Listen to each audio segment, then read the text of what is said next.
following is a presentation of Main Street Media, your source for news, sports, and information on Main Street in Middle Tennessee.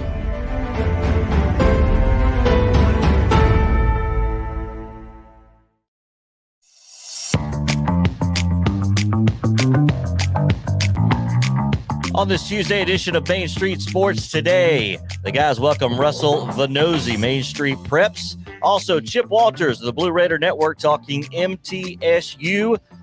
Also, the announcements of the Major League Baseball Hall of Fame. A lot of conversation there. Continued reaction to the Tennessee Titans. And Top 5 Tuesday. All that straight ahead on the Tuesday edition of Main Street Sports Today. Now, your host, the Hall of Famer and NSMA Sports Writer of the Year, Mo Patton, and the Sundrop Kid from Alabama, Chris Yao.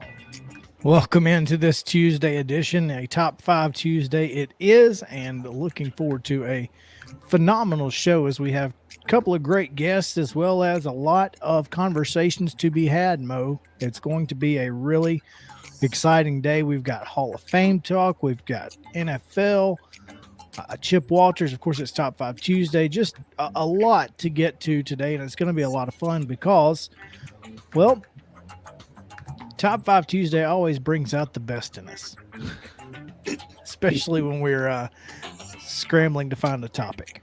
Yeah. We do a really good job of that, though. We do our best stuff under pressure, right? So, hey, here we go. No question there. Plenty to get to. It's going to be a lot of fun, as JP told you, and we have a pretty big top story coming your way here momentarily as well. We've got some high school sports happening tonight. We're going to talk to Russell Vannozzi of Main Street Preps about the Main Street Preps Fab 15 on the boys and girls sides, but also we will get into tonight's games and the biggest games around the mid-state. So you're going to want to keep it here for that. Thank you guys for hanging out with us. Mo, tell me how Monday went for you. Pretty quiet. I mean, we got the newspaper done. That will be out on Rex tomorrow. We got the show done, and if you want tomorrow's news today, Mo, you can come by 315 West 7th Street in Columbia and grab a paper out of the rack. Last week's papers were gone. That's a good thing. Gone. So, yeah. Well, I mean, other than the fact that I didn't get one, but yeah. I didn't either. Yeah, so cool. You better get one while you can if you're coming by here. They're just flying off the racks, huh? Literally. They really are. You can probably grab some at Foodland and other places around town as well. But yeah, you're right. Getting the paper done is pretty quick. You know, that's something that you kind of feel, all right, I'm getting my week off to a good start. We got the paper out. Let's go on to the next thing. Yeah. So, but yesterday for me, it was fairly quiet after we got the show done. So I just kind of vegged, which really is good because so much of my Sunday goes into Monday's paper. That's the thing. You know, a lot of people don't really, you're like, well, I mean, Monday's a work day. It is kind of, but not really. I mean, not much you can do on Monday to get in the paper because, you know, it's already being processed. And then all the other stuff, you know, you've worked on it on Saturday and Sunday. So yeah, anyway. It's processed, but nobody wants to hear about all that. You know, they don't. They just want, but they do want to get it in their hands clearly since this week's were out when you got there today. So, and they were out yesterday. So that's a good thing. It is exciting. And I think you're going to want to see the one that's, I guess, in the racks now. So a lot of good stuff in there. There definitely is. And there will be some next week as well, including some results and box scores from yesterday. So why don't we give them yesterday's results and tonight's schedule on the rundown? This is the rundown. This is your Tuesday Rundown brought to you by Jim Davis at Grow Live Give. Visit them at growlivegive.com or give them a call at 615-682-0022. Securities offered through IFP Securities, LLC, DBA Independent Financial Partners, IFP member, FINRA, SIPC. Investment advice offered through IFP Advisors, LLC, DBA Independent Financial Partners, Registered Investment Advisor. IFP and Grow Live Give are not affiliated. Monday high school basketball action on the boys' side. It was Franklin Road Christian defeating host Zion Christian 62-31. Loretto with the 49-47 win over Mae Jemison of Alabama. In girls basketball action, it was Franklin Road Christian defeating Zion Christian 51-32 and Loretto 81, Mae Jemison 31. Junior college women's basketball action in a makeup from earlier this month. Cleveland State defeated host Columbia State 68-60. And in men's play at the Web, it was the Chargers 67, Cleveland State 42.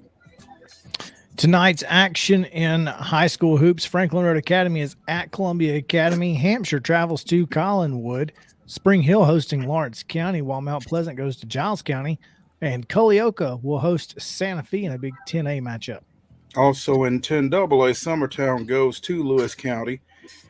Summit is at Nolensville in a 12-4A matchup. In 10A, Wayne County goes to Richland, and Zion Christian is on the road at Franklin Classical. Also in high school wrestling this evening, the Region 7 AA Duels tournament is at Summit. Semifinal action has Brentwood against the host Spartans, and Nolensville and Franklin starting at 6. The semifinal the championship matchup will follow, with both finalists advancing to sectional action later this week. In NHL action tonight, it's a 9 p.m. puck drop because the Preds are out west. They take on the Kraken. You can see that game on Bally Sports South. In NCAA men's action, Alabama is at Georgia. It's a 5:30 tip on the SEC network, and that's going to do it for today's rundown.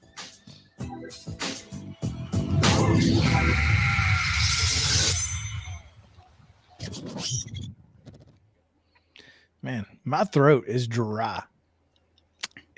I'm over here drinking water, I'm drinking everything I can get my hands on, and it's rough.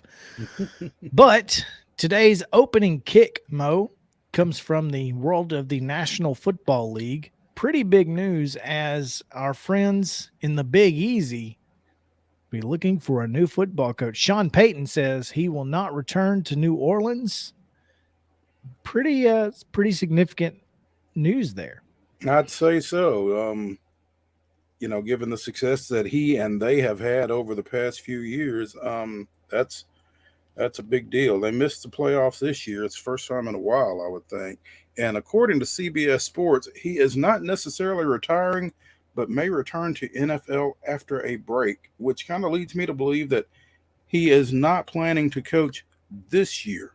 But, nobody's saying that one way or the other, and certainly he's not saying anything right now. So there's a lot left to conjecture here. It's certainly interesting because, Sean Payton has been a staple, obviously, in New Orleans. Won Super Bowl twice. I know they played for 2. They lost one. Yeah, they won it in 2009, defeated Indianapolis. He's been there since 2006. 152-89 in the regular season, 9-8 in the postseason. 52-89?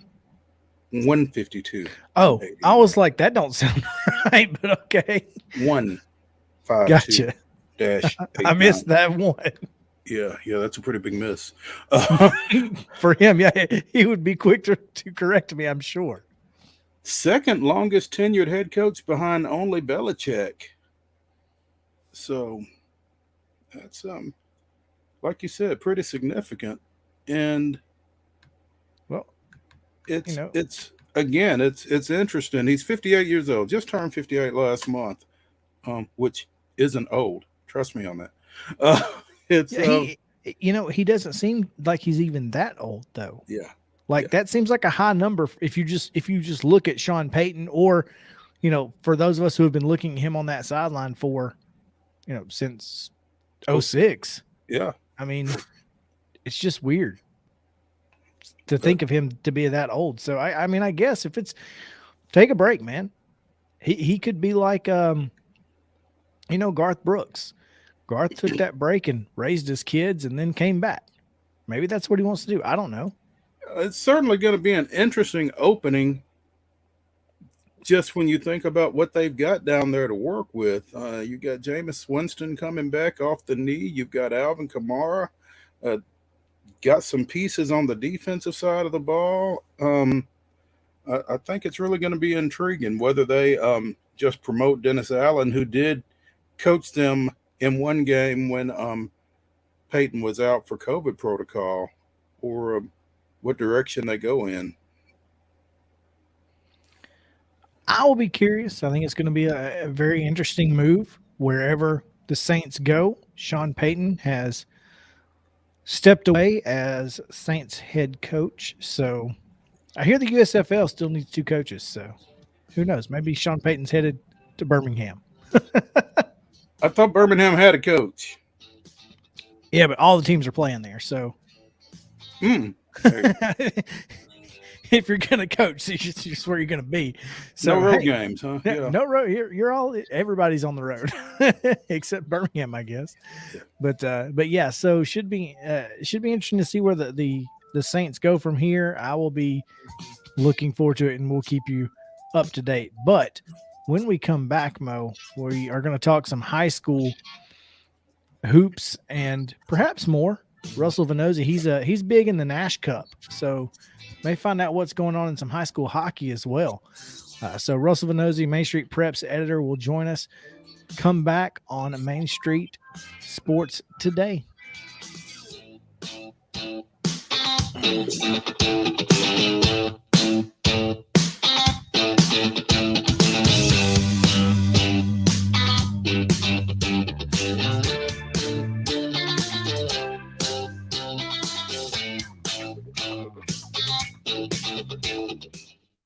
Mid-Tennessee Bone and Joint treats your orthopedic injuries and existing conditions. Our trained physicians will get you back in the game faster. Contact us at 931-381-2663 or www.mtbj.net.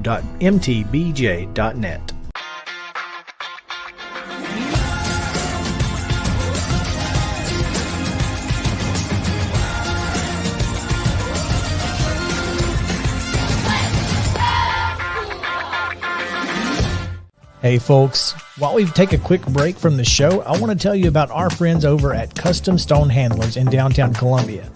Ed Rich and his team at Custom Stone Handlers believe in leadership. And outside of the military, our greatest leader building platform is sports. Custom Stone Handlers proudly encourages young people to get in the game. You can contact them today at 931-490-4990 or visit CustomStonehandlers.com. Jones & Lang Sporting Goods here in Columbia has been outfitting teams, officials, and anybody else from T-ball to college for 50 plus years. Be sure and check them out at 931-388-8060 or online at jonesandlang.com. Jones & Lang Sporting Goods, the look of a winner. Zion Christian Academy, ZionEagles.org or 931-388-5731. You can schedule your appointment. Go tour their campus. It is beautiful over there, and you're definitely going to want to see it. Again, it's ZionEagles.org. Give them a call, 931-388-5731, and schedule your tour today. Keep your home as comfortable as possible. If you have any issues with your air conditioner, electrical, or plumbing systems, call Lee Company. Our techs use visual findings and other technology tools to add transparency and clarity. You see what we see, whether we're in a crawl space or on the roof. We're here 24/7, so if you need us, call us. Lee Company. Call 931-548-4448 today or schedule your appointment at leecompany.com. That's leecompany.com. Mid-Tennessee Bone and Joint has been the official sports medicine provider for Murray County Schools for more than 40 years. We specialize in orthopedic injuries, and our Ortho Quick walk-in service lets you bypass the ER. Visit us online at www.mtbj.net.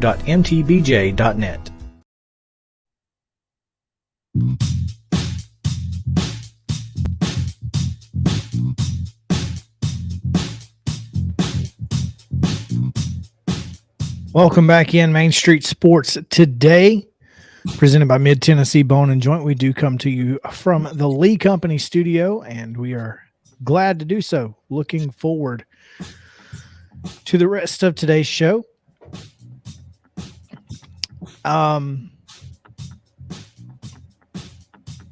As we were coming out or going out of the first break and mention that there may be some other news to mention as far as high schools go. Mo, it looks like Glencliff is now in the market for a football coach, and obviously it's been a tough place to coach in recent memory. I couldn't tell you obviously anything before that, but Mike Passon is stepping away from coaching to finish his second master's degree. He said he's been sitting on 15 hours, needed to complete it for 14 years. That's tough. You know what? I don't blame him. Better late than never. Yeah. Go finish that up, Mike. Yeah. It's Glencliff has been a tough go, and that's yet another opening, I guess, here in the last 24 hours or so, because yesterday it was announced that Bill Whittemore was stepping away over at Franklin Road Academy after 10 seasons. They've been a bit more successful under Whittemore over at FRA. Former Mr. Football at Brentwood High School. So, a couple of openings in the Nashville area, and just some of the abundance of news that you can find on MainStreetPreps.com. That's right. And let's talk about some of that news as we welcome in the editor of MainStreetPreps.com, Russell Vannozzi. Russell, how are you? Thanks for joining us. Doing well, gentlemen. Thanks for having me. How are you guys doing today? It's Tuesday. Pretty well explains it. Yeah. The good thing is we got some high school hoops tonight, so that's exciting. Are you going anywhere to cover some games tonight? That's Russell? exactly right. I will be at the East Nashville at Pearl Cone games, so that should be a packed house there. I saw that it's a sellout, and of course the first meeting between those two teams a couple weeks ago was absolutely packed, and East Nashville came away with wins in both of those games.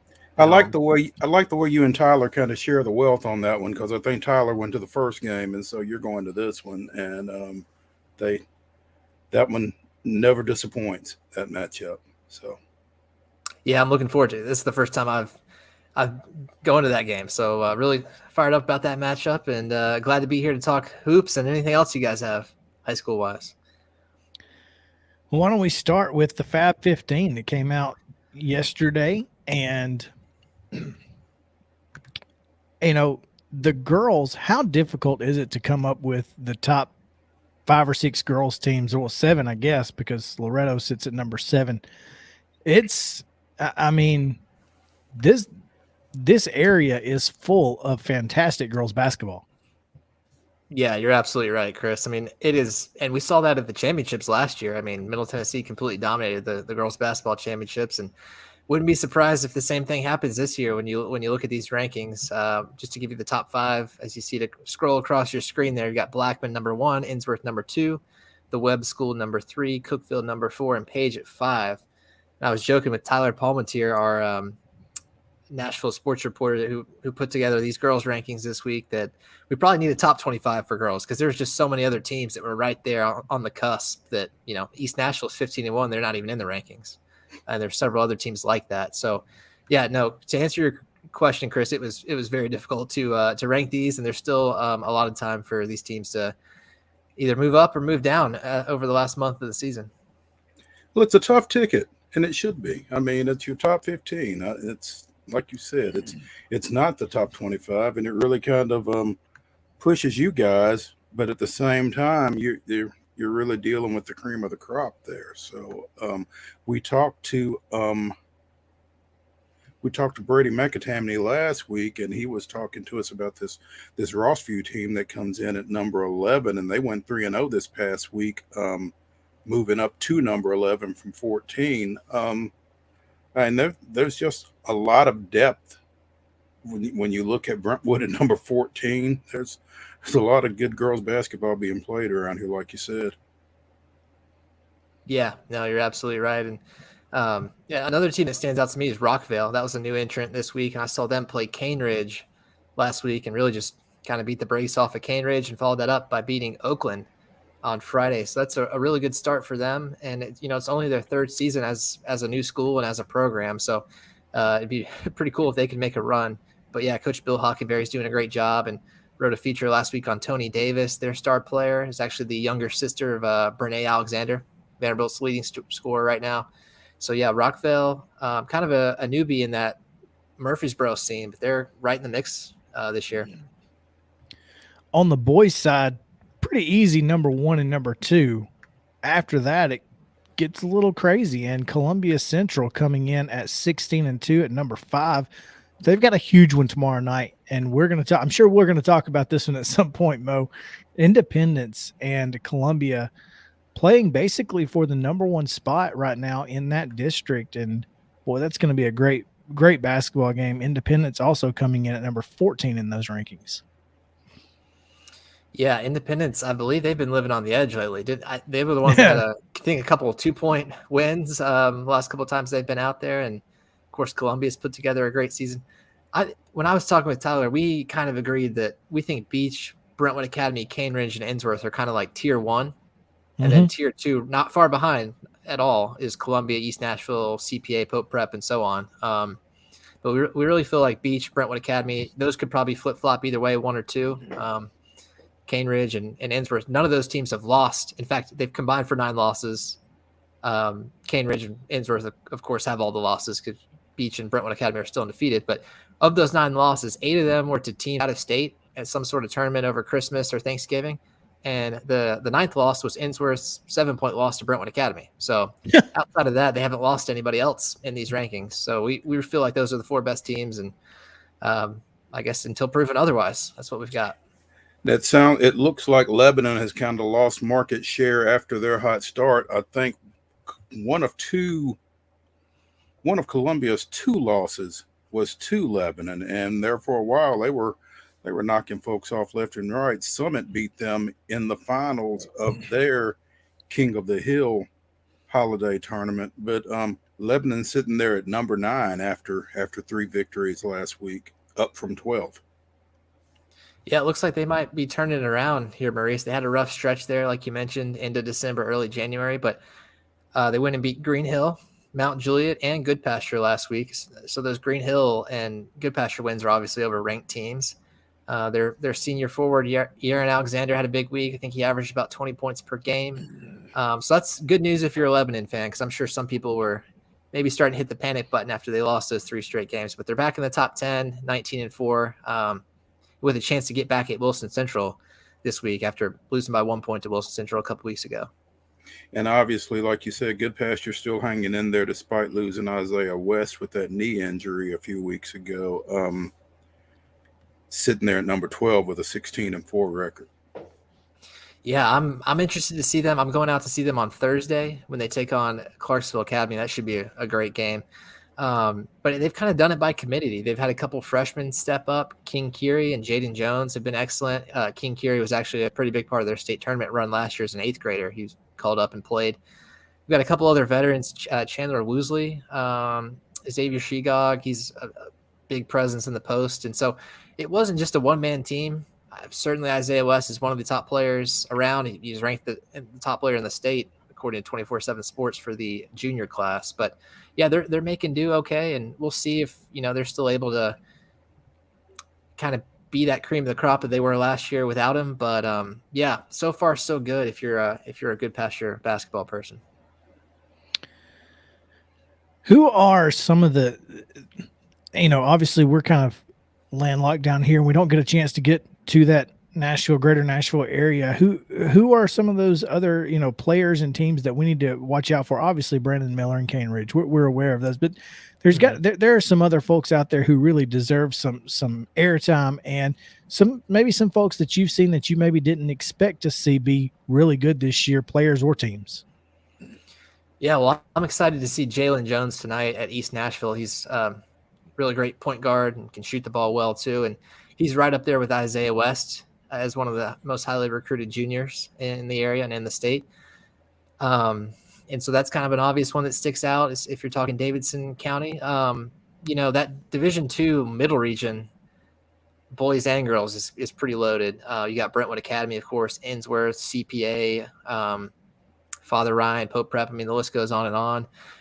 Some Metro teams I was pretty impressed with last week was Hillsboro, both the boys and the girls.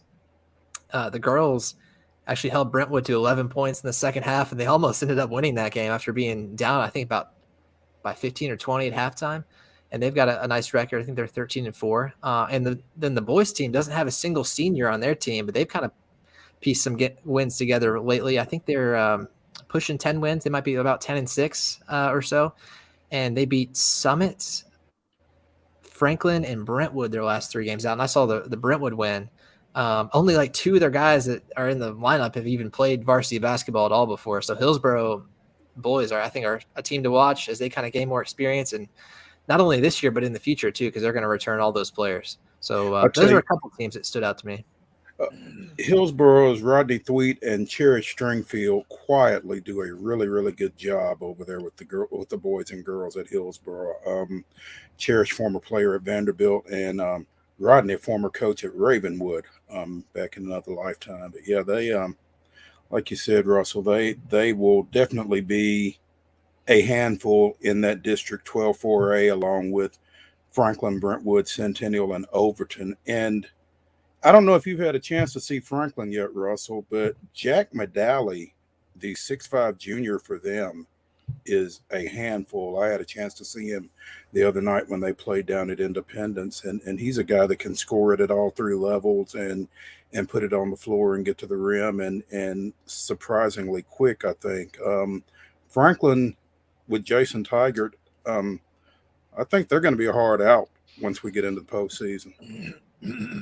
Yeah, I think you're right. Last time I checked, they're about 16-17-4, so they've got a nice record. And I believe last week they won on a layup against Brentwood, and then, of course, I guess they lost to Independence the other day. But and then they lost last night by 2 as well, I think. Yeah. I can't remember who to. Maybe Hillsboro. Hillsboro, yeah, that's right. And they're actually playing again on Friday. So, yeah, the basketball schedule is kind of all over the place right now. But, yeah, no, Franklin is they're kind of right there. They're a little bit behind in these. They're not in these rankings just because Independence and Ravenwood have the edge over them right now. But, yeah, I mean, Franklin was, of course, had a great team last year and fell just short of the state tournament. And they lost basically their entire starting lineup. So I'm pretty impressed that, they've been able to piece together as many wins as they have so far. Russell Vannozzi, the sports editor at Main Street Preps. We appreciate your time at @RussellV_MSP, and rhymes and everything. Really easy to remember. It's really that easy was not to my remember. design, but it worked out. Well, we appreciate you as always. Of course, check out MainStreetPreps.com and check out the Main Street Preps podcast, right? You and Tyler? That's right. Yeah, we've actually rebranded a little bit. We're calling it Main Street Preps this week, and everybody can find it just like they find this show on our social media platforms as a video. And then we're also pushing it out as a podcast afterwards. So, yeah, you can look for that. It'll be out tomorrow. And, yeah, thanks again for having me, guys. Appreciate it. Absolutely. Russell Vannozzi, again, Main Street Preps sports editor. When we come back, we're going to talk about the Hall of Fame. Not the one that Mo's in. Maybe one day, Mo. We'll get you into the Baseball Hall of Fame somehow. I don't know. You buy a ticket. It's the only way I'm getting in. So let's talk Cooperstown when we come back on Main Street Sports Today.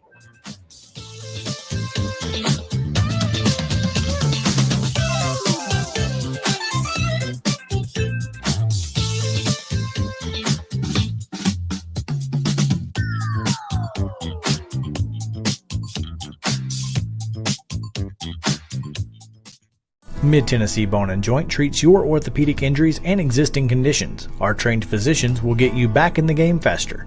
Contact us at 931-381-2663 or www.mtbj.net.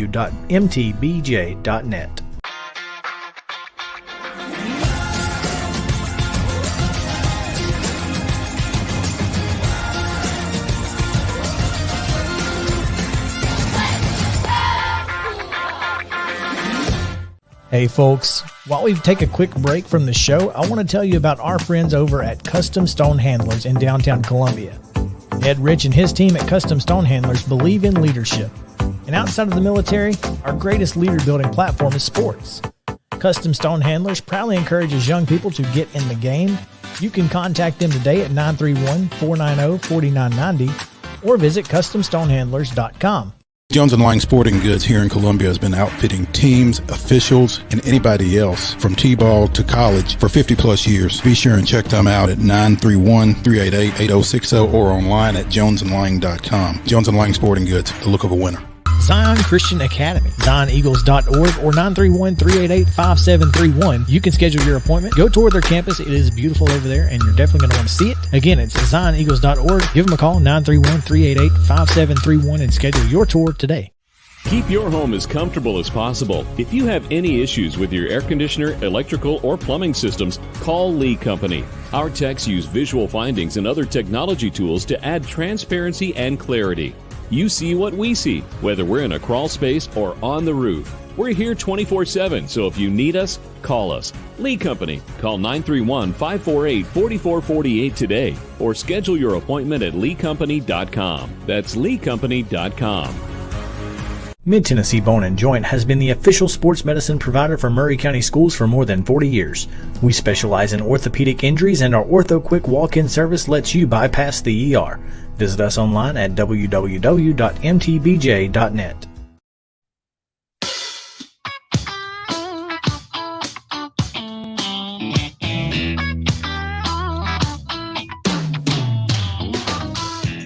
Welcome back in Main Street Sports today. Mo, just before we get into outside of the high school area, arena, whatever, Brandon Miller, McDonald's All-American. Not surprising, but well-deserved. I mean, that's good stuff. And who was the last Metro Nashville player to be a McDonald's All-American, Mo?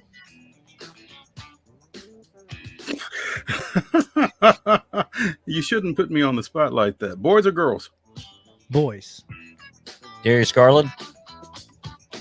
Metro Nashville. Metro Nashville. So Brent, that doesn't count. I'm going to feel like an idiot when you tell me. You might not. 1994, Hillwood. Oh, Charles Hathaway. There you go. I knew you'd get the name if I gave you the school. Yeah. Wow. Has it been that long? Apparently. According to Tyler Palmatier, he was there. So I don't know. When Ron Mercer was McDonald's All-American, he had left for Oak Hill by then. So he was not a Metro Nashville player at that point. He played up at Goodpasture until his senior year. So that's wild. Pretty exciting news there. Absolutely. Yeah, and that's great, for Brandon Miller, for that Cane Ridge program, for Marlon Sims over there, and for Metro Nashville. That's just fantastic exposure for the athletic program and for the city. So it's great. And he's, I had a chance to see him back before Christmas when they played down at Independence, and he is as advertised for sure. Oh, there's definitely no question there at all. All right, let's get into Chris, one more thing before we depart the high school arena completely. Do we want to talk about where we're going tonight, or do we want to just sneak up on folks? Well, yeah, we can give at least give some folks a warning. Yeah. Creeping. Yeah. I'm going to be 7 miles from my house in Cullioca for that number 5 Wildcats boys team in Cullioca. And you will be? I will be at Region 7 AA Wrestling over at Summit. Check surprise, JP. What, no going to wrestling. I mean wrestling. Oh. Sorry, I go to wrestling. You go to wrestling. Exactly. He should go to. He's the wrestling guy. Well, I mean, we can swap. Tune in Friday. Yeah, you can tune in Fridays. By the way, to the First Takedown. To my knowledge, the only podcast covering high school wrestling in the Mid-State or across the state on a regular basis. It's probably the only high school wrestling podcast in Tennessee, if I had to guess. I hate using only and never and that kind of thing, because as sure as you do it, something pops up and bites you. Probably somewhere. the only Hall of Famer doing it. No, that could be. That could be. But yeah, so Chris will have Santa Fe at Cullioca basketball. Also, we'll have Landon Sechrist up at his old stomping grounds as Spring Hill takes on visiting Lawrence County in Uh-oh. District 8 AAA action. So we've got you covered. Be sure and check us out at mainstreetmurray.com later tonight or first thing in the morning if you're not a night owl. So Exactly. Speaking of Hall of Fames, baseball will announce their Hall of Fame selections at some point today. 5 o'clock Eastern. Is it? Okay. So we will be off the air. We will. And this is the final shot for Barry Bonds and Roger Clemens. Is it? That's they are underlined on the ballot. Wow. So I mean, are they going to get in? Let's check the tracker and see what it says. I think Bonds is going to have a good chance. Bonds, Clemens, Schilling, and Sosa are on the ballot for the last time, according to an article that's up on The Athletic. Actually, Bonds and Clemens are both in, as well as David Ortiz, based on the public ballots that are available. I wonder how many of those, or if that's enough. Well, they need 75% of the vote, right? Correct. Okay. They would need 141 of the 392 ballots or something like that. I'm not really sure. It's looking like there have been 187 public ballots, and of the 187 public ballots, Barry is on 153, Roger on 151, and Ortiz on 164. And they need 141? That sounds like more, as John Lovitz would say, in A League of Their Own. No, well, see, I'm not sure. They only know 50% of the ballots, so they'd have to continue at that pace to get in. Interesting. So, your thoughts? If you're making a prediction, do you think they get in? I don't know. I mean, it certainly sounds like from that information that they're trending in the right direction.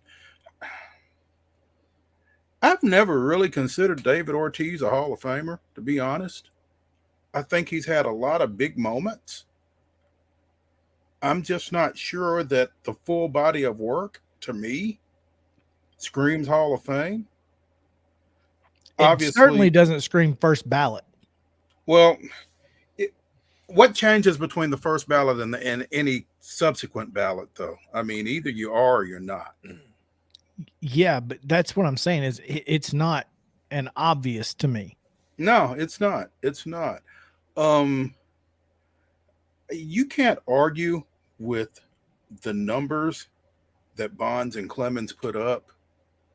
You can certainly speculate as to how much help they had putting them up and how you feel about that. It's almost like everybody was doing it at that point. So I don't know. I'm really glad I don't have a vote relative to those two guys. But there's one guy that you and I would both really love to see get in. How is the best center fielder in Major League Baseball history doing? 49%. And I don't see it. I mean, he's only halfway. He's, fifth year, but here's the positive. Mm-hmm. Among first year balloters, he's at like 80%. So the more first year balloters we can get over the next 5 years, the better. The better his chances are. Yeah. Because it appears that the people keeping him out are the old guard. And, I was having this conversation with a friend of mine via text yesterday, I guess. I think if he had retired as an Atlanta Brave, he'd probably be in. It feels like folks are holding the latter part of his career once he left Atlanta against him, and he was not great. But after he turned 31, he pretty well went off the cliff. Yeah. And that is what Jeff Passan holds against him. Publicly. I just don't know how that can negate what he did previously, though. For 10 years, 10 consecutive years, he was the best center fielder in baseball, period. By every measurable statistic, he was light years better than first ballot Hall of Famer Ken Griffey Jr., who also, by the way, fell off a cliff later in his career due to injuries. Well, he was kind of beat up. But so I don't know what it is that, I mean, Griffey, I guess, had superior power numbers to Andrew Jones, but besides that, I saw some numbers that he had more home runs in his Gold Glove seasons than all but 2 Major League Baseball players in history. One of which was Willie Mays. Yeah, and I can't remember who the other one was. I believe it was Mike Schmidt. I think you're right. So, I mean, it feels like Andrew Jones is knocking on the door, and hopefully he will continue to do so. Like you said, it seems like he's trending in the right direction. He's definitely trending in the right direction. Unfortunately, I don't think he's going to get there this year. Yeah. I do find it interesting that Kurt Schilling is just at 60% right now, and he was at 72.4 last year. So perhaps, and it's his 10th year too. Like, this is his final year. Yeah, this is it for him. He'll probably get in with the veteran committee, but anyway, Andrew Jones deserves to be in the Hall of Fame. We've said this numerous times on this show, and we're going to continue saying it forever. Or until he gets in. There you go. Halftime coming up right after this. Stick around.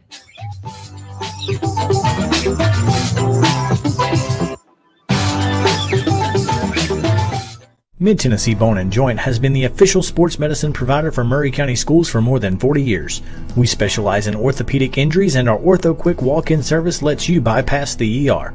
Visit us online at www.mtbj.net.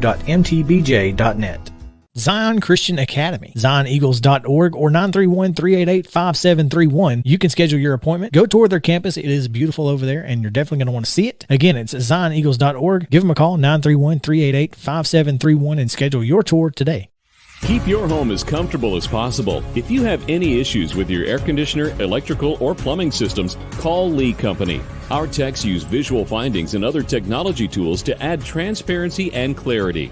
You see what we see, whether we're in a crawl space or on the roof. We're here 24/7, so if you need us, call us. Lee Company. Call 931-548-4448 today, or schedule your appointment at leecompany.com. That's leecompany.com.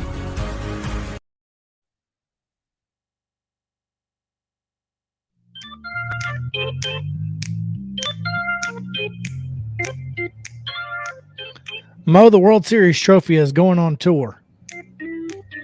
Is it coming to Nashville? No. We're still going to have to go see it ourselves. Jeez. Where's it going? Currently, it'll be in DeKalb, Georgia for the Morehouse-Tuskegee game at the Gresham Ballpark. That's awesome. It'll be in Cherokee, North Carolina, in Savannah, Georgia, Macon, Georgia.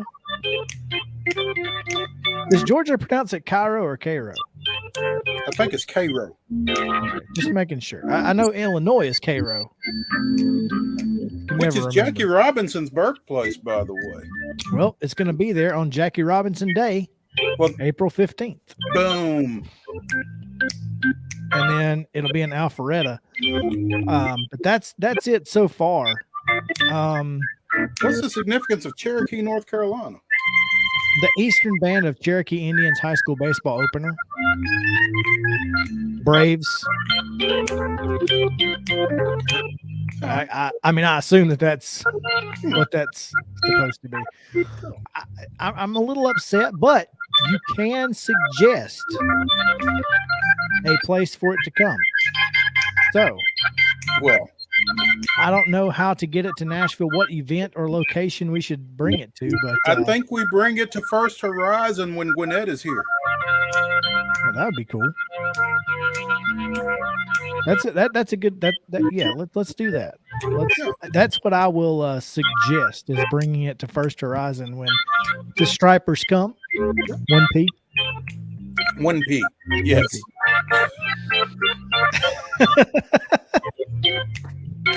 Hey, Oh yeah. 1P. on the other side of halftime, we're going to talk about the loudest stadiums that we've ever been in. We'll talk about Joe Burrow's comments on stadium sound and whatever.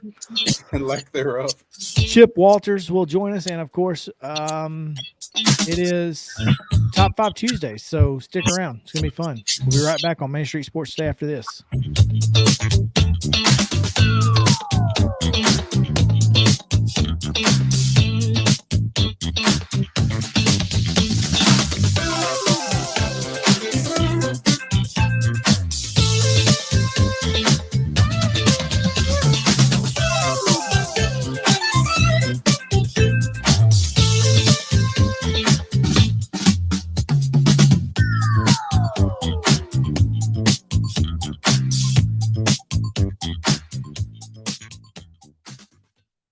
Mid-Tennessee Bone and Joint treats your orthopedic injuries and existing conditions. Our trained physicians will get you back in the game faster.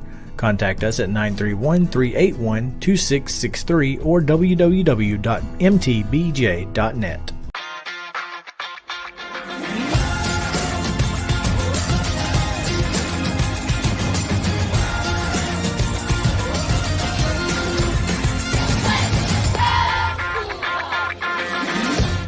Hey folks, while we take a quick break from the show, I want to tell you about our friends over at Custom Stone Handlers in downtown Columbia.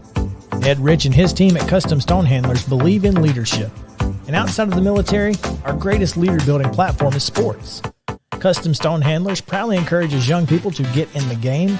You can contact them today at 931-490-4990 or visit CustomStonehandlers.com. Jones & Lang Sporting Goods here in Columbia has been outfitting teams, officials, and anybody else from T-ball to college for 50-plus years. Be sure and check them out at 931-388-8060 or online at jonesandlang.com. Jones & Lang Sporting Goods, the look of a winner.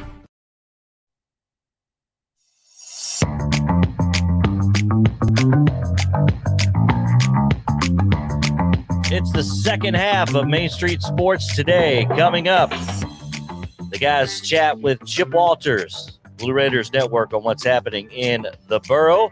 Also, what's the loudest stadium you've heard? We'll get their take. And Top 5 Tuesday. Now, back to the Lee Company studio with the Hall of Famer and Sports Writer of the Year, the NSMA Sports Writer of the Year, Mo Patton, and the Sundrop Kid from Alabama, Chris Yao. Welcome back in Main Street Sports Today, and Tuesdays are always fun. Top 5. Mo says the top 5 NFL coaching openings. Are there 5? There are 9. There are 9? Wow. Yeah. Okay. Yeah.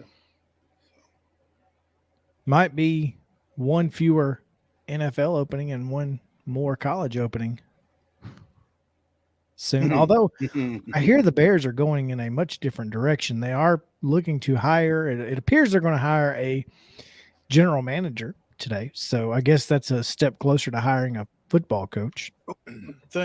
You would think that would be the natural order, GM and then coach. Not everybody seems to feel that way. But interesting. I've never ran an NFL team though, so who am I and what do I know? Exactly. I'm just gonna let them do their thing. I don't. It doesn't bother me. I do know that my favorite team isn't playing this weekend, so I'm not real worried about much in the NFL right now. So it is what it is. We've certainly seen some interesting moves made by said team, though. Yeah, getting rid of the assistant defensive line coach and the assistant strength coach. Both of those let go today. So, you know, the defensive line that had 9 sacks in the playoff game. But the offensive coordinator, he's great. Hard worker, good coach. I don't need to get on that tangent. Would you say that the offensive coordinator is a hard worker? It kind of reminds me of the old Chris Rock routine. I mean, that's what everybody's supposed to be, isn't it? You're not supposed to get a cookie for doing what you're supposed to do. Did you want a cookie? No, I mean, to me, when you call someone, if someone was to say, if you were to ask me something about someone, say Todd Downing, and I said, well, he works hard. What does that imply? Yeah. That's the way I feel about it. Now, clearly, I might be wrong. I don't know. If that's the best thing that you can tell me about him is he works hard, then we've got a problem. I feel like. Well, anybody who watched Saturday's 3:30 NFL game also should believe that the Titans have a problem at that position, but that's neither here nor there. The Cincinnati Bengals will move on. During the Cincinnati-Tennessee game, Joe Burrow had trouble hearing his in-ear comms at times. And didn't bother him too much. It did, though. It forced them to, to maybe get some plays off a little quicker than maybe they wanted to. Mm-hmm. And, you could see him covering his ear holes and trying to make sure that he was able to hear. And one time they had to take a timeout because they couldn't get the play in and that sort of thing. He made a comment, and Nissan Stadium was really loud on Saturday, but he made the comment earlier in the year. This is probably mid-year, where he said, SEC stadiums are much louder than NFL stadiums. And to a large degree, I would have to say he's probably right. Now, the difference between college and pro is that you don't have in-ear comms, so you've got those big, poster boards on the sideline telling you what the play is. And I think that does make a difference in, maybe it isn't as loud, but the way you get the play in is different, so it does affect it either way. And, a couple of times they jumped off sides, a couple of times they didn't get the snap off. They had, 2 delay of games, and including that one that ended up giving them 3 points on the first drive. But folks in Kansas City are taking this to heart, saying, well, Kansas City Arrowhead has the loudest recorded crowd on history. Okay. Congratulations. You were loud for 5 seconds. Death Valley at night, Neyland Stadium. And did you see Cole Kubelik's tweet from today? No. Cole he said, I've been to NFL games, but I have a hard time believing any NFL stadium is louder than this moment right here. And it's when Tennessee picked off, what was his name? Jeff, his starting quarterback for Auburn. Anyway, first play of the game, pick 6 against Auburn in like 2000 or 90, 99, 98, something like in that era. And he's like, look, this is the loudest I've ever heard any stadium. And I've been in a lot of them. Well, and a lot of folks, when they talk about loud stadiums, they bring it back to Neyland Stadium. And I don't know if it's the stadium design. I don't know if it's the fans. I don't know if it's all of the above or what. But, Lincoln Riley and that Oklahoma bunch, when they went in there, it made a lasting impression on them as well. And I've not been to Death Valley, unfortunately.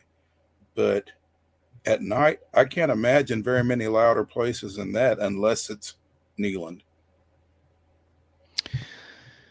I mean, Death Valley does have they hold the college record for 130 something. That the earthquake game against Auburn, but you're talking about 100,000 fans in Neyland and what 90,000 plus or 85,000 plus for an extended period, the entire game. Mm-hmm. There's not an NFL stadium, not one NFL stadium that can truly compare to the SEC, right? Well, I mean, what's the largest NFL stadium? Probably the dome, one of the domes. My guess would be Mercedes. I think AT&T Stadium. Well, yeah, you're right. AT&T has like 100. I think they're close to 100. 80. That's so. I mean, NFL stadium capacities are much smaller. Yeah, MetLife, which is the home of the Johnson Jets, holds 82.5. Lambeau holds 81,441, and AT&T holds 80. Those are your three largest NFL stadiums. I've got FedEx at 82. I've got FedEx at 79. So I don't know. I'm looking at Wikipedia, so it could be wrong. I don't know. Yeah. But even still, I mean, that's, I guess it's close, but when's the last time the Giants have had 82,000 people in there, or the Jets, or had anything to get loud about? That's what I'm saying. I mean, not only do they not have that many people in there, they're not cheering if they are in there. I mean, Lambeau probably gets pretty loud. If I had to guess it, 81,441? They're just loud to try to stay warm, man. It's body heat. Yeah. Everybody breathe at the same time. Meanwhile, Tiger Stadium is 102,321. Jeez. Yeah, there's no way. So it's 20,000 people bigger, or holds 20,000 more people than the biggest NFL stadium. So what you're saying, the answer to my question is no. No. There's not NFL stadiums cannot hold a candle to the SEC, at least for the extended period of the game. Mm-hmm. Arrowhead's going to be loud at times on Sunday. And Joe Burrow is going to have some trouble hearing out of his comms.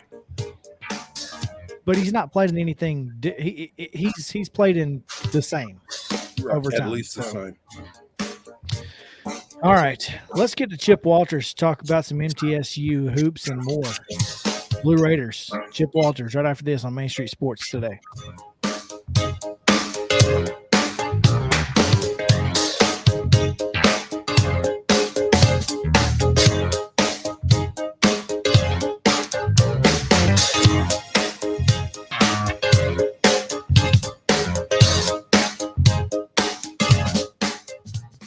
Mid-Tennessee Bone and Joint treats your orthopedic injuries and existing conditions. Our trained physicians will get you back in the game faster.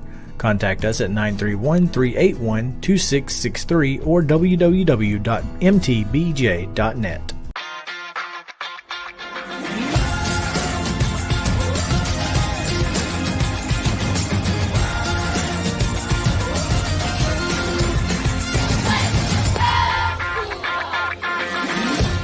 Hey folks, while we take a quick break from the show, I want to tell you about our friends over at Custom Stone Handlers in downtown Columbia. Ed Rich and his team at Custom Stone Handlers believe in leadership. And outside of the military, our greatest leader building platform is sports. Custom Stone Handlers proudly encourages young people to get in the game. You can contact them today at 931-490-4990 or visit CustomStonehandlers.com.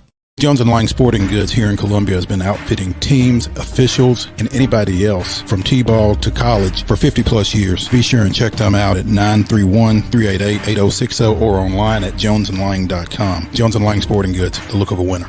Zion Christian Academy, zioneagles.org or 931-388-5731. You can schedule your appointment. Go tour their campus. It is beautiful over there, and you're definitely going to want to see it. Again, it's zioneagles.org. Give them a call, 931-388-5731, and schedule your tour today. Keep your home as comfortable as possible. If you have any issues with your air conditioner, electrical, or plumbing systems, call Lee Company. Our techs use visual findings and other technology tools to add transparency and clarity.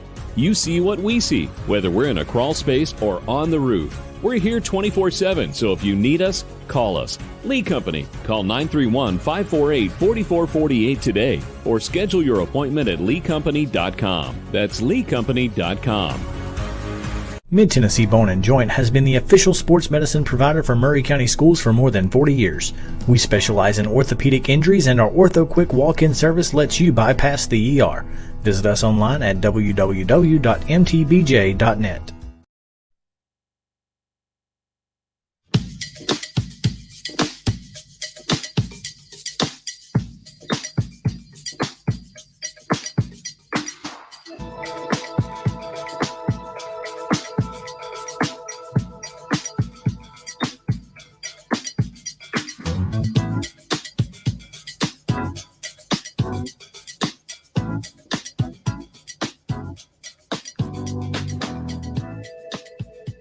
Welcome back in Main Street Sports today. Mo, as you see there, Chris has a computer malfunction that just hit him. So Mo will let you bring us back and get us ready for our weekly guest.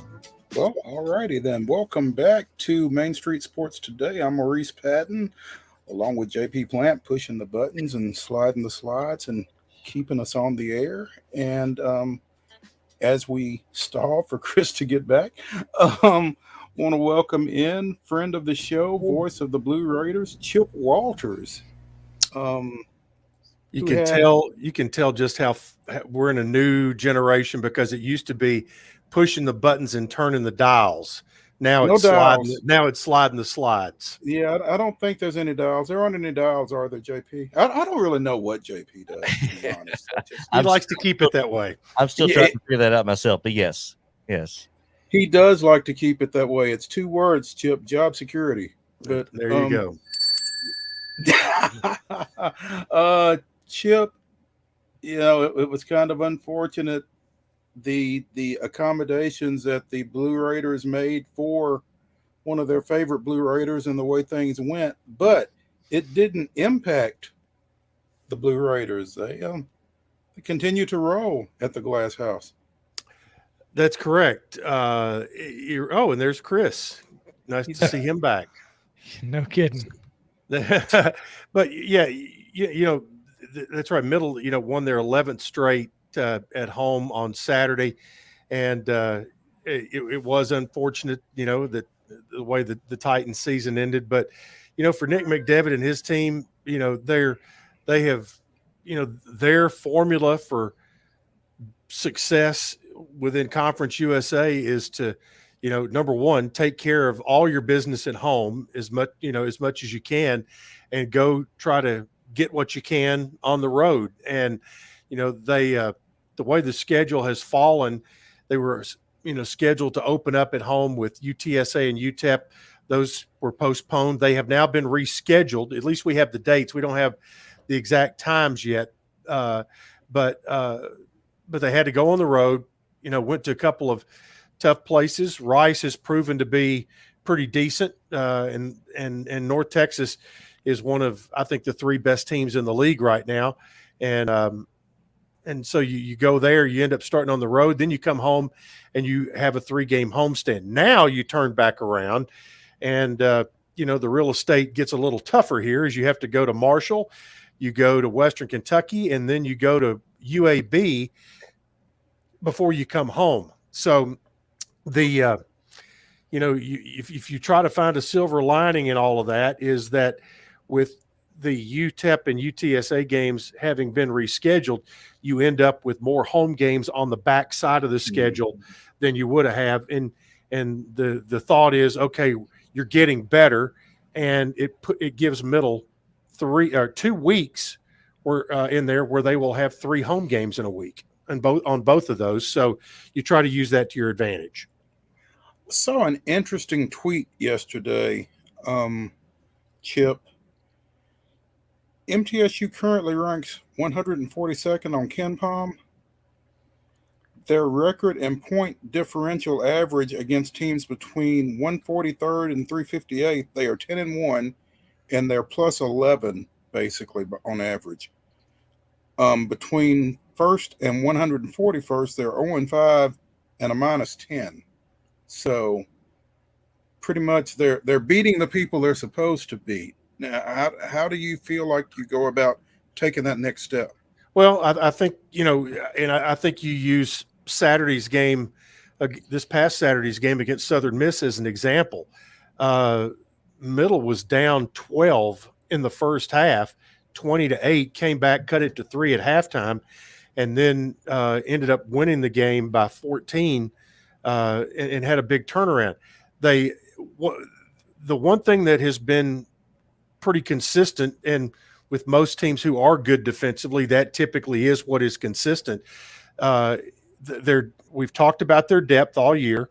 We've talked about them being good defensively, and they have been outstanding defensively. Stats are crazy. But both teams shot 8.3% from 3 on Saturday.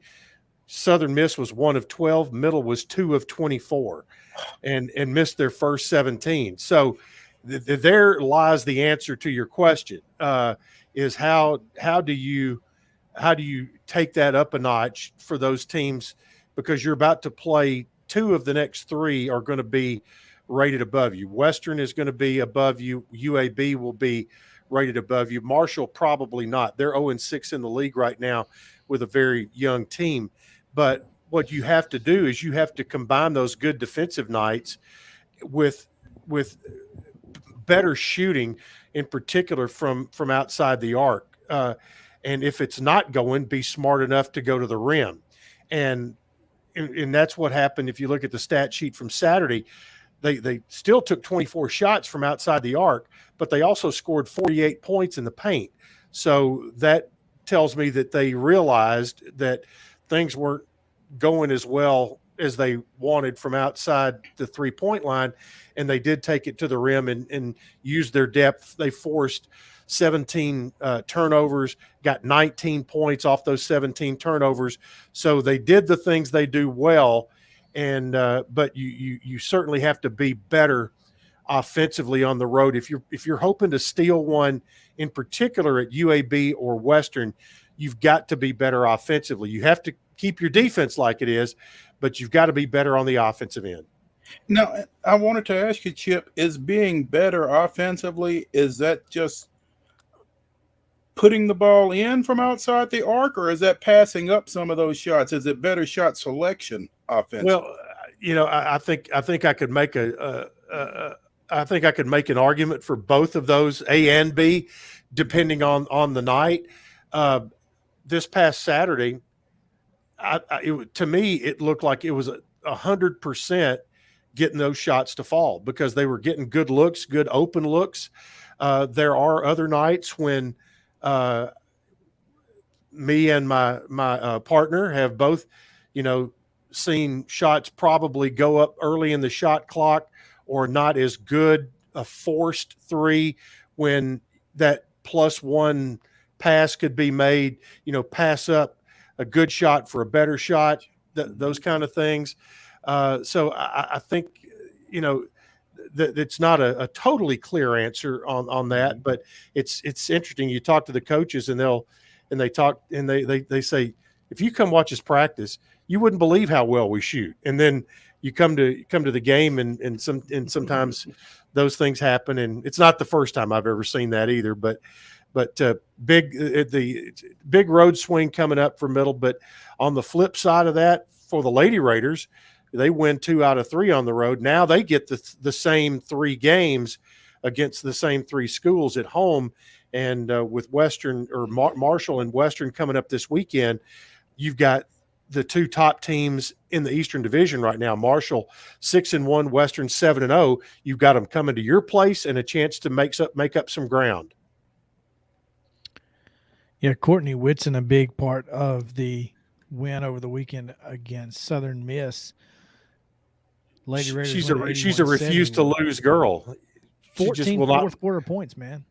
Yeah, she just refuses to let them lose, and basically, she's told him at halftime. Coach Ensel last night on his coach's show, he said, we call, there's a timeout.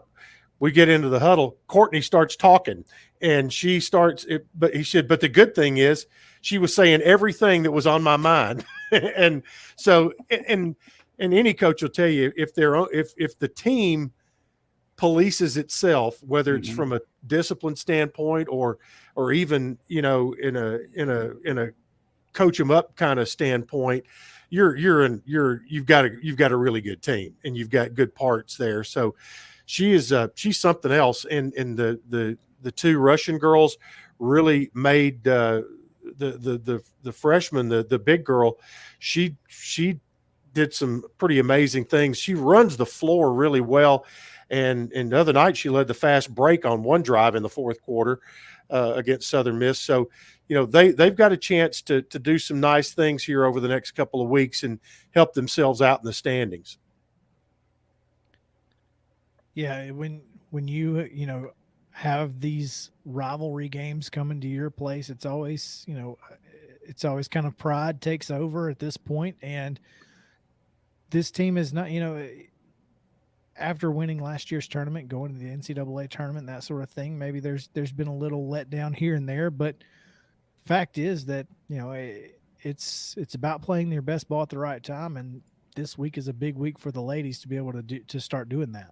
Well, they're 5-2 right now in the league, but they're 13-4 overall, and that's with playing a really solid non-conference schedule.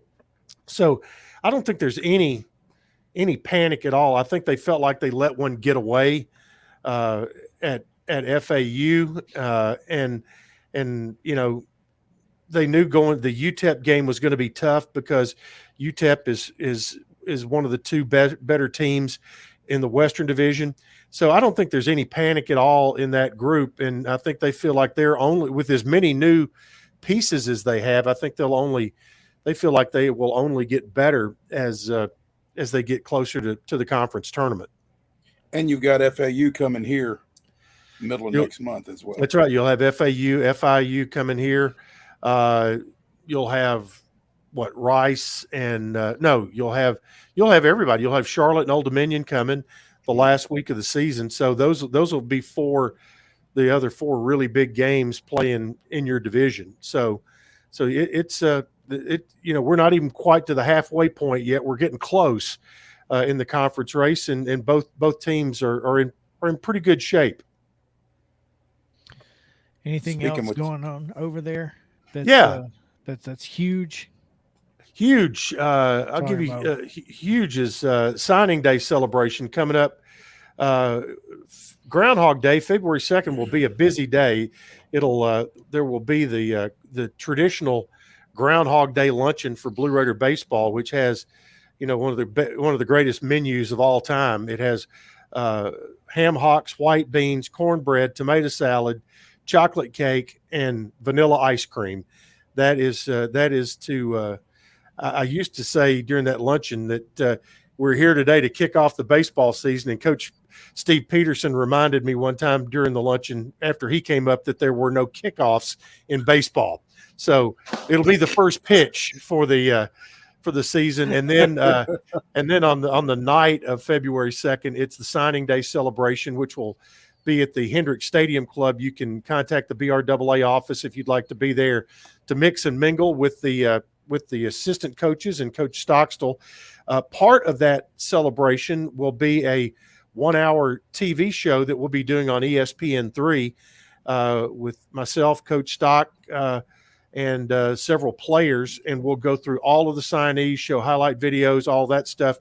And as soon as that show is over, he hustles back over to the Hendricks Club and answers questions about what folks just saw on the TV show. So, again, if you'd like to be part of that, 615-898-2210 is the number for the Blue Raider Athletic Association office. There you go. Chip Walters. Choose Chip at Choose Chip on Twitter. The voice of the Blue Raiders. Appreciate you hanging out with us as always, each and every Tuesday around this time. So long as there's nothing else, you know, going on like a ball game. Which you all who's the big game in Southern Middle Tennessee tonight? What's the big matchup? Well, actually, the biggest matchup is tomorrow night when Independence goes to your old stomping grounds. But Chris is going to Santa Fe and Cully tonight. So always a good time to get out to number Cully. five, Santa Fe. Number That's 5, right. Santa Fe. That's right. How about that? Number 5 in the state. That's great. That's terrific. And Independence in Central tomorrow night. That'll be good. That will be good. You might want to make your way over. Pulling from my man Ronnie Bailey's son, young Ronnie. He's having a good year. Good ball right now. Playing a good year. Really proud of him. Chip, always appreciate it. Thank you so much, man. See you, boys. All right. When we come back, it's Top 5 Tuesday. Top 5 NFL coaching openings. So there's 9 of them. Which ones do we think are the best? So come back right after this on Main Street Sports Today.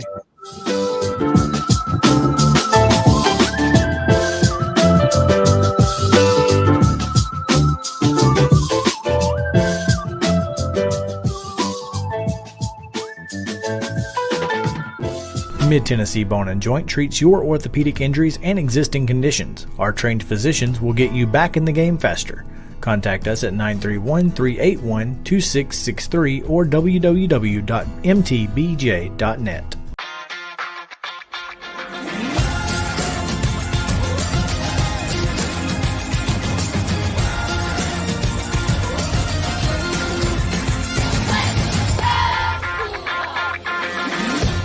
Hey folks, while we take a quick break from the show, I want to tell you about our friends over at Custom Stone Handlers in downtown Columbia.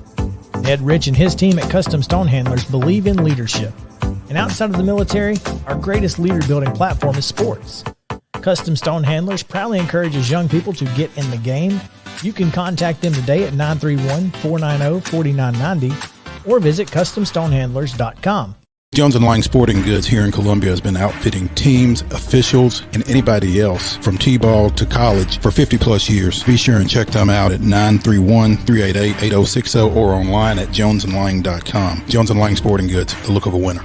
Zion Christian Academy, ZionEagles.org or 931-388-5731. You can schedule your appointment. Go tour their campus. It is beautiful over there, and you're definitely going to want to see it. Again, it's ZionEagles.org. Give them a call, 931-388-5731, and schedule your tour today.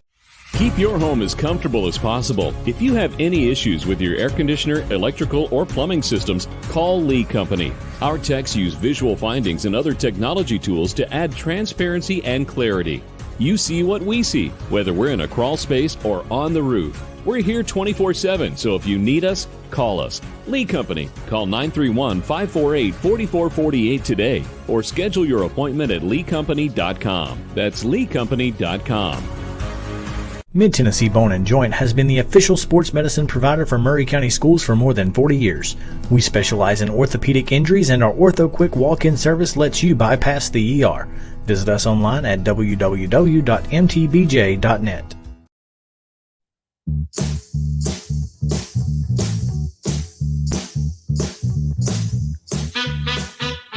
Welcome back in. It is Main Street Sports Today here on Top 5 Tuesday. Top 5 Tuesday is brought to you by our friends at Mid-South 5 Fitness. Thal is still in the gang. SteelAthletes.com, STEEL athletes.com. Make sure to check him out at Steel Athletes on Instagram as well. 2 great locations, one in Columbia, one in Franklin, and he is making sure you are putting your best foot forward in 2022. The top 5 coaching openings in the NFL are subjective. A lot of factors go into it.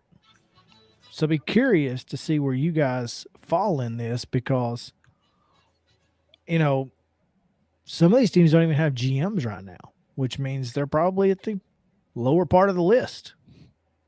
But there are some places that you can win pretty quick. So I'm curious to see where you guys stand.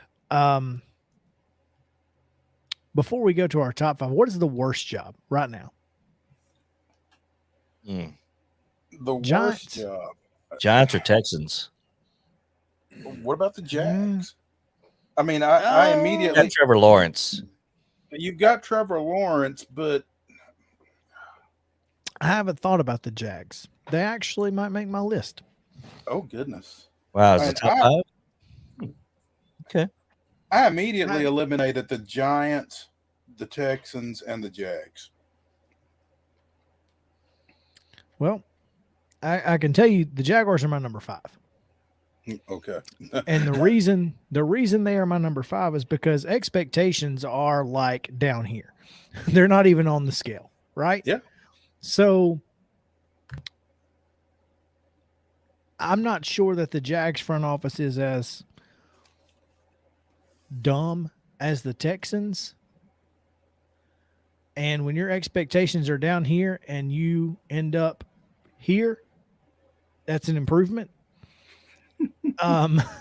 So that is one way to look at it. The other way to look at it is, I mean, and you have as Trevor bad- Lawrence as and bad Travis as the Etienne. well, as bad as the front office is or isn't, this is the team that hired Urban Meyer the last go round. Yeah, but that doesn't. I mean, I don't think that necessarily limits the ceiling of where you can go with that team. I think, over 4 or 5 years, because they're going to have high draft picks for the next 3 or 4 just based off of the level of roster you currently have. Yeah. You're probably going to have top 10, top 12 draft picks. So I don't know. I feel like it's over time. And plus, well, it's Jacksonville. Yeah. The weather's a help there. That's all I'm saying. It doesn't hurt. Doesn't hurt. JP, who's your number 5? Number 5. All right. I'm kind of got an honorable mention, a tie, so to speak. Jags are just outside. I do like Trevor Lawrence, but the lack of tradition and history there, I think, is shies me away from that. Kind of a cross between the Vikings and the Bears. The Bears have Justin Fields, so that's intriguing there. You've got a little tradition with the Bears. The Vikings have been quiet, but quietly middle of the road, consistent, and nearly breaking through. It's like they're on the edge. But it is a quarterback league. Justin Fields or Kirk D. Cousins. I guess you got to go with Justin Fields. So I say the Bears number 5. Like I said, I immediately eliminated the Giants, the Texans, and the Jaguars from consideration. Yeah.